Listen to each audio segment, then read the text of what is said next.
तो पार्ट 40 की शुरुआत वहीं से होती है जहाँ पिछला पार्ट खत्म हुआ था। हिनवू को ब्रोकर के मर्डर के इल्जाम में अरेस्ट कर लिया जाता है। युनसोंग को हेन की लिखी हुई डायरी बेंच के पास पड़ी हुई मिलती है, जिसे वो पढ़ने के बाद हॉस्पिटल के पीछे जाकर आग में फेंक देता है और हेन के पास वापस चला आता है। लेकिन स्नोफॉल होने की वजह से आग बुझ जाती है, वो डायरी पूरी तरह से नहीं जलती। इधर हेन को होश आ गया था, उसकी सारी मेमोरीज भी चली गई थी, लेकिन उसे सिर्फ हिनवू का नाम याद था, क्योंकि उसने अपने अल्ट्रासोनिक ट्रीटमेंट से पहले बेहोश होने तक हिनवू का ही नाम ले रही थी और अपने आप से ये कह रही थी कि बस ये नाम मत भूलना, एक हिनवू। लेकिन अब बात रही कि आखिर युनसोंग को हॉस्पिटल वालों ने हेन का गार्जियन बनने का परमिशन कैसे दिया। वो इसलिए क्योंकि युनसोंग ने हॉस्पिटल को एक बहुत ही बड़ी अमाउंट का डोनेशन दिया और बताया कि वो हेन का मंगेतर है। इसलिए हॉस्पिटल के डायरेक्टर ने उसकी बात मान ली। इवन युनसोंग ने हेन को अटेंड करने वाले डॉक्टर्स और नर्सेस को भी बदलवा दिया और डायरेक्टर से उन सभी को वार्निंग दिलाया कि कोई भी स्टाफ हेन और हिनवू के बारे में कुछ भी बात नहीं करेगा, ताकि हेन को अपने बारे में कुछ पता ही ना चले। लेकिन अब युनसोंग ने तो हेन को उल्टी पट्टी पढ़ाना शुरू कर दिया था। हिनवू के बारे में ये बता दिया कि वो तुम्हारा एक्स हस्बैंड था, इसने तुम्हें किसी और लड़की के लिए चीट किया। इवन उसने काफी टाइम से तुम्हें डिवोर्स देने का प्लान बनाया था, पेपर्स भी तैयार कर लिए थे, जिसके बारे में तुम्हें पता चल गया। वो तुम्हारे पीछे पीछे यहाँ तक आया और सर्जरी से पहले तक उसने तुम्हें बहुत फोर्स किया तुम्हारी वसीयत बदलने के लिए, पर तुम नहीं मानी। एक दिन पहले हम दोनों की कार पे एक्सीडेंट हुआ था, बट लकीली उस टाइम हम दोनों कार के अंदर नहीं थे और मुझे पूरा यकीन है कि उस एक्सीडेंट के पीछे भी उसी का हाथ था। युनसोंग अपने हाथ पे बैंडेज बांध कर लाया था। उसे बताता है कि मुझे लगा था कि तुम कार के अंदर थी, इसीलिए मैंने अपने हाथों से कार का शीशा तोड़ दिया था, बट लकीली तुम भी कार में नहीं थी। ये देख हेन उसका हाथ देखते ने उसके बारे में पूछती है। युनसोंग कहता है कि मैं बिल्कुल ठीक हूँ, तुम्हें जब उसके अफेयर के बारे में पता चला तब तुमने एक बार अपनी जान देने की भी कोशिश की थी। हेन कहती कि मैं उस चीटर के लिए अपनी जान क्यों देने जाऊंगी। युनसोंग कहता है क्योंकि तुम बहुत ही ज्यादा सॉफ्ट हार्टेड, काइंड और भोली, तुमने उससे सच्चा प्यार किया था पर उसने तुम्हें धोखा दिया। मैं तब तो कुछ नहीं कर सका क्योंकि तब तुम मैरिड थे, पर अब नहीं हो, इसीलिए मैं तुम्हें सेफ रखने के लिए सब कुछ करूंगा। अब हेन उसके बातों को ही मानने लग गई थी, क्योंकि यहाँ पर उसे सच बताने वाला और कोई नहीं था। इधर हिनवू की इन्वेस्टिगेशन होती है। उसे पूछा जाता है कि जिस रात उस ब्रोकर का खून हुआ, उस मर्डर स्पॉट के आसपास हिनवू को देखा गया था। हिनवू बताता है कि वो मुझसे मिलने वाला था कुछ सबूत देने के लिए, लेकिन वो आया ही नहीं था। तो ऑफिसर पूछते हैं कि फिर उसकी कार में तुम्हारे बाल कहाँ से आए, फिर तुम्हारे ब्लड सैंपल और एक नाइफ भी मिली है, इस पर तुम्हारे फिंगरप्रिंट्स थे। हिनवू बताता है कि वो सब कुछ प्लान किया जा सकता है, और जहाँ तक रही उस नाइफ की बात, तो शायद वो चाकू मेरा ही हो सकता है, क्योंकि जर्मनी आने से पहले मेरे घर से एक नाइफ गायब हुआ था, तो शायद किसी ने प्लान करके मुझे फंसाने के लिए ये सब किया हो। और ऑफिसर उसकी बातों पर बिलीव नहीं करते और इसे कोर्ट ट्रायल के लिए कोरिया भेज दिया जाता है। फिर एक महीने बाद हेइन युनसोंग के साथ कोरिया आती है। एयरपोर्ट पर उसकी फैमिली उससे मिलने आती है, लेकिन हेइन तो उनसे बहुत ही एरोगेंसी के साथ बात करती है। मॉम डैड उसे कहते हैं कि ये युनसोंग बहुत ही बड़ा धोखेबाज है, इसने हमारी फैमिली को घर से निकाल दिया था। और हेइन तो उनकी और कुछ बात नहीं सुनती, क्योंकि युनसोंग ने उसे पहले ही पट्टी पढ़ा दिया था और जर्मनी में से यही कहा था कि तुम्हारी सो कॉल्ड फैमिली वाले तुमसे यही कहेंगे कि मैंने तुम्हारी फैमिली को धोखा दिया, घर से निकाला। पर असली बात यह है कि तुम्हारी फैमिली वाले सिर्फ पैसों के पीछे थे। इसके बारे में ग्रैंडपा सब जानते थे, इसीलिए उन्होंने मुझे कंपनी संभालने के लिए दिया। वो चाहते थे कि तुम कंपनी को संभालो, पर तुम्हारे फैमिली वाले हाथ धोकर तुम्हारे पीछे पड़े थे, इसीलिए तो तुम्हारी इतने बड़े सर्जरी के बाद भी कोई यहाँ नहीं आया, क्योंकि वो लोग चाहते थे कि तुम ठीक होकर वापस ना आओ।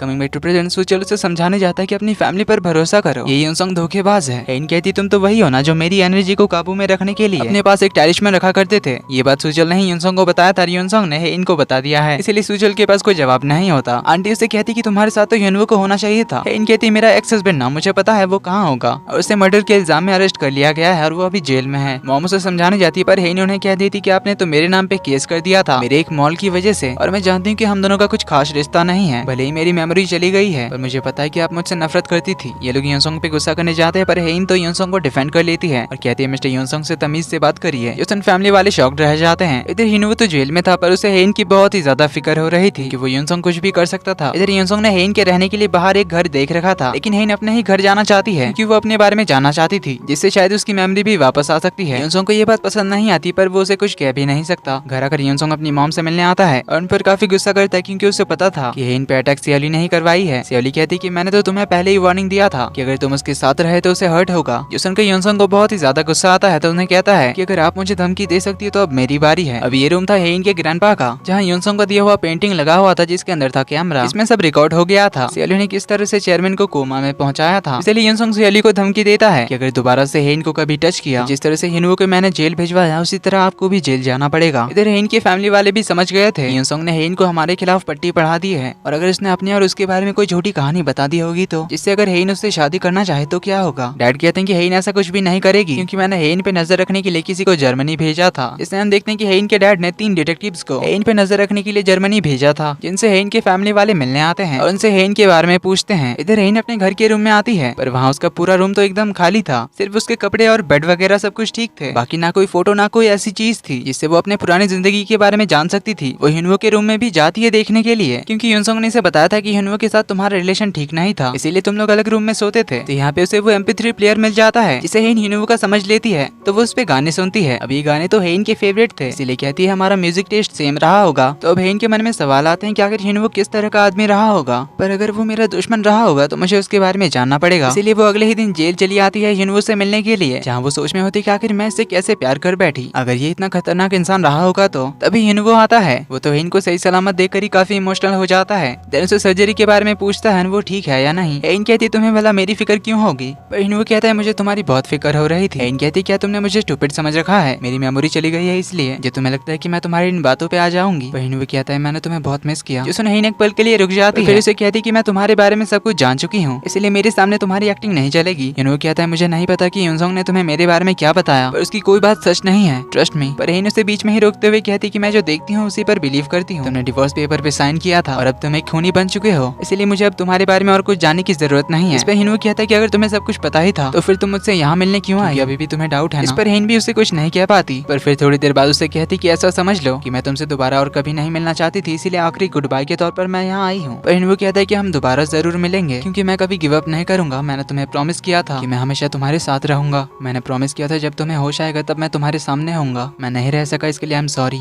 पर मैं जल्दी तुम्हारे पास वापस आऊंगा, इसीलिए तब तक अपना ख्याल रखना। मिलने का टाइम खत्म हो गया था, इसीलिए हिनवो को वापस ले जाया जाता है। पर हिनवो की आंखों में देखकर उसकी बातें सुनकर हेन की हार्ट बीट फास्ट हो गई थी, इसीलिए बाहर अगर कहती कि शायद ऐसी ही बातों की वजह से इसने मुझे अपने प्यार के जाल में फंसाया होगा, तो फिर ये घर चली आती है। लेकिन उसके घर पे यूनसोंग आया हुआ था जो उसे चिल्लाकर पूछता है कि आखिर तुम कहाँ गई थी, मुझे बिना बताए ऐसे कैसे जा सकती हो। ये सुनकर तो हेन को बिल्कुल अच्छा नहीं लगता और कहती है मुझे तुम्हें जवाब देना जरूरी तो नहीं है। तो यूनसोंग अपना थोड़ा टोन डाउन करके ड्रामा चालू कर देता है, कहता है कि मुझे तुम्हारी फिक्र हो रही थी, पता है ना बाहर कितना खतरा है तुम्हारे लिए। वो जिससे मुझे खतरा था वो तो अभी जेल के अंदर है, तो फिर मुझे किस बात की चिंता, तुमने ही तो बताया था ना कि उसने मुझ पर कई बार अटैक करवाया था। यूनसोंग कहता हाँ फिर भी मुझे फिक्र हो रही थी। तो हेन अभी उसे जाने के लिए कहती है, बताती है कि मैं नहीं चाहती कि कोई भी मेरे रूम में बिना बताए आए। तो यूनसोंग अब हेन को ट्रैक करने के लिए उसकी कार में एक ट्रैकिंग डिवाइस लगा देता है। अगले दिन हेन यूनसोंग के साथ ऑफिस में आती है, पर यूनसोंग ने हेन के सारे एम्प्लॉइज को दूसरे डिपार्टमेंट में भेज दिया था, इवन उसकी सेक्रेटरी को भी, और उन सभी से NDA साइन करवाया था ताकि कोई भी हेन को हिनवो के बारे में कुछ भी ना बताए। और हेन के साथ में उसने एक नई टीम दी थी। तो लिफ्ट में जाते हुए से वही बंदा मिलता है जिसकी छोटी बच्ची हॉस्पिटल में एडमिट थी और हेन ने उसे जॉब और हॉस्पिटल की फीस देकर हेल्प की थी। इसके लिए वो हेन को बहुत सारा थैंक यू कहता है, जो सुनकर हेन को बहुत ही अच्छा लगता है। वो अपनी नई सेक्रेटरी से पूछते कि क्या मैं इतनी अच्छी थी, पर उनको तो हेन के बारे में कुछ भी नहीं पता था। इसलिए हेन अपनी पुरानी सेक्रेटरी को बुलाती है और उससे अपने बारे में पूछती है। सेक्रेटरी बता नहीं जा रही थी कि तभी वही एम्प्लॉय आ जाती है जिसकी मॉम की फ्यूनरल पर हेन गई थी और कंपनी की ओर से उन्हें बहुत बड़ी अमाउंट भी दिया था उसकी मॉम की फ्यूनरल और उसकी 2 बहनों की पढ़ाई के लिए। तो अभी हेन को सही सलामत देखकर बहुत खुश होती है और उसकी हेल्प करने के लिए बहुत सारा थैंक यू कहती है, जो सुन हेन तो और ज्यादा खुश हो जाती है और अपनी सेक्रेटरी से पूछती कि क्या मैं इतनी अच्छी थी। सेक्रेटरी धीरे से कहती कि वो सब कुछ तो मिस्टर हिनवो ने किया था, पर क्योंकि उसे बताना मना था इसीलिए वो कहती कि हाँ बहुत अच्छी थी। अब क्योंकि सेक्रेटरी को ही हेन के बारे में सब कुछ पता था, इसलिए हेन उसे वापस से अपने डिपार्टमेंट में ले आती है। क्योंकि यांग हिनवो का लॉयर बन के केस लड़ने वाला था, इसीलिए वो हिनवो को केस के बारे में सारी इन्फॉर्मेशन देने आता है, जो एविडेंस हिनवो के खिलाफ कोर्ट में पेश किया जाने वाला है। और जो चीजें कोर्ट में नहीं दिखाई जाएगी, हिनवो तो समझ चुका था कि ये सब यूनसोंग का ही प्लान है, इसलिए जो भी सबूत हिनवो के खिलाफ होंगे वो उन्हीं सबूतों को कोर्ट में पेश करने के लिए कहेगा। पर मर्डर सीन से फॉरेंसिक टीम को और भी कुछ मिले होंगे। हिनवो उन एविडेंस के बारे में पता करने के लिए कहता है। इसमें से यांग को एक ग्रीन कलर का फाइबर का टुकड़ा मिलता है जो कि जरूर असली खूनी के कपड़ों का होगा, क्योंकि हिनवो ने उस दिन ग्रीन कलर का कुछ भी नहीं पहना था। देन वो लोग मर्डर सीन के आसपास जितने भी शॉप एंड घरों के कैमरास को चेक करते हैं, जहाँ एक फिशिंग साइट के पास उन्हें कुछ जली हुई चीज मिलती है और लकीली उस फिशिंग साइट के पास था एक कैमरा। देन डिटेक्टिव और बॉम्जा आंटी भी हिनवो से मिलने आते हैं, जहाँ हिनवो से अपने अपार्टमेंट के और इस अपार्टमेंट के आसपास के सारे CCTV फुटेजेस को चेक करने के लिए कहता है, क्योंकि उसे यकीन है कि जब वो लोग घर में नहीं थे तब शायद किसी ने उसके घर के किचन से वो चाकू चुराया होगा और फिर असली खूनी ने ग्लव्स पहनकर उस चाकू से ब्रोकर को मार दिया होगा, जिस वजह से उस चाकू पर सिर्फ हिनवो के फिंगरप्रिंट्स थे। तो CCTV फुटेजेस से